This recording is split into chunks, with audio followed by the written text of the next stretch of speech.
Hello everyone, আসসালামু আলাইকুম। This is me Sultana. Welcome to my new blog video.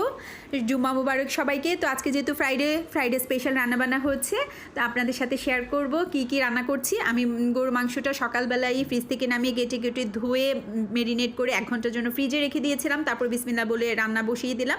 Already মাংস কষে গিয়েছে। এই যে দেখেন কি সুন্দর হয়েছে কালারটা। কিছু আলু দিয়ে নিয়েছি, কারণ আমার বাচ্চারা একটু আলু খেতে পছন্দ করে। এবার আলু সহ দিয়ে ভালো করে মশলাটা কষিয়ে নিয়েছি মাংসের সাথে।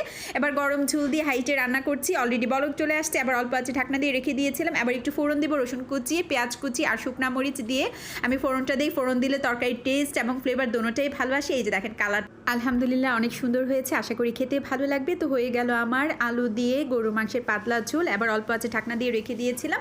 এবার একটু পোলাও রান্না করবো। আজকে সাদা পোলাও রান্না করব। পোলাওটা আমি ভালো করে ভেজে রান্না করতে পছন্দ করি, তাহলে ঝুরঝুরা হয়। একটু আদা বাটা দিয়েছি আর গরম মশলা লবণ দিয়ে ভালো করে চালটা ভাজা ভাজা করে নিয়েছি, কারণ চালটা যতই ভাজবেন দেখবেন যে পোলাওটা ঝুরঝুরা হয়েছে, খেতেও ভালো লাগবে। একবার গরম পানি আর কিছু কাঁচামরিচ দিয়ে হাই হিটে রান্না করছি। অলরেডি বলক চলে আসছে, পানি শুকিয়ে গিয়েছে।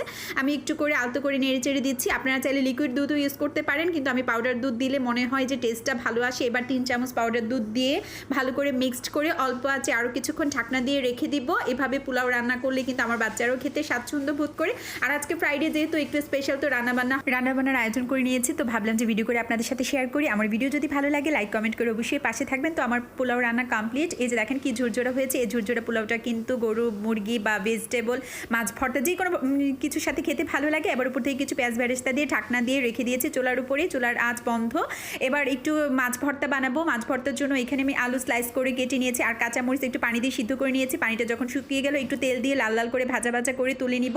এভাবে মাছ ভর্তাটা হাতে মাখিয়ে বানালে অনেক টেস্ট হয়। সব কিছু আয়োজন করা হয়ে গিয়েছে। আমি 1 পিস রুই মাছ ভেজে কাটা ছাড়িয়ে নিয়েছি। প্রথমে আমি লবণ দিয়ে মরিচগুলো মেখে নিব, তারপর আলুগুলো দিয়ে ম্যাশ করে নিব। যতই মাখাবো ভর্তার টেস্ট ততই ভালো আসে। এবার ভাজা মাছগুলো দিয়ে হাতে ভালো করে মাখিয়ে নিচ্ছি, কারণ হাতে মাখানো এই ভর্তাটা কিন্তু পোলাওর সাথে খেতে খুব ভালো লাগে। এবার পেঁয়াজ দিব আর একটু সরিষার তেল দিয়ে মাখিয়ে হয়ে গেল আমার মাছ ভর্তা। এই ছিল আজকে ফ্রাইডের আয়োজন। ইনশাল্লাহ নেক্সট ভিডিওতে আবার নতুন কিছু নিয়ে আমি সুলতানা হাজির হয়ে যাবো। সেই পর্যন্ত সবাই ভালো থাকেন, সুস্থ থাকেন। আল্লাহ হাফেজ। আসসালামু আলাইকুম।